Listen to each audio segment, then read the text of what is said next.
Proclamation 4117, September 7th, 1947. Much suffering, much grace. Excessive suffering is an exceptional grace, even if you find this incomprehensible. For my love does not want to let you humans slide into the delirium of the world and confront some of you with hours of starkest adversity in order to bring you back to your senses, or the soul would remain empty-handed and not progress in its spiritual development. Suffering must always be considered as a means to render the human being helpless and make him aware of his weakness. And as soon as the suffering has contributed towards the fact that the soul turns to me, that it appeals to me for help and humbly entrusts itself to me, it is a great blessing and should therefore be viewed as a gift of grace. For suffering leads to me, whereas the joys of the world, as well as all earthly pleasures, will achieve the opposite. Suffering motivates people to pray. Without prayer, it is impossible to make contact with me. Without prayer, you cannot be given the gift of grace, because prayer expresses the will and the longing for me, and thus enables me to meet the human being and, as fulfillment of his prayer, give to him what he needs.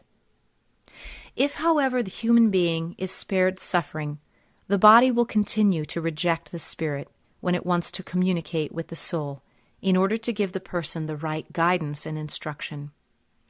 But it is absolutely essential for spiritual progress, for reaching a high degree of maturity, that the soul be instructed by the Spirit, and that the soul will thus unite with the Spirit.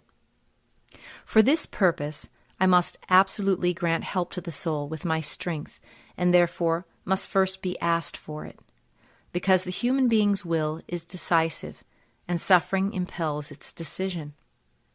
Suffering can also harden a human heart, in which case the person will drift away and no longer strive for ascent. And then there is no other means that would be more successful. But as a rule, suffering leads to me. Generally, a human being perfects himself through suffering, and then it has fulfilled its purpose.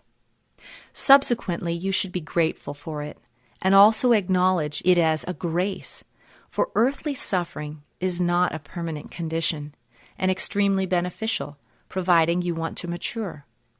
Then you will be eternally thankful to me, and in the state of realization, earthly life will be easier for you to understand, and you will also be able to cope during the time of great need.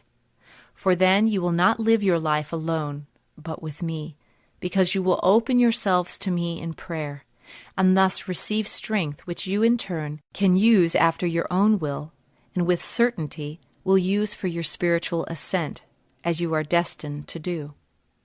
Amen.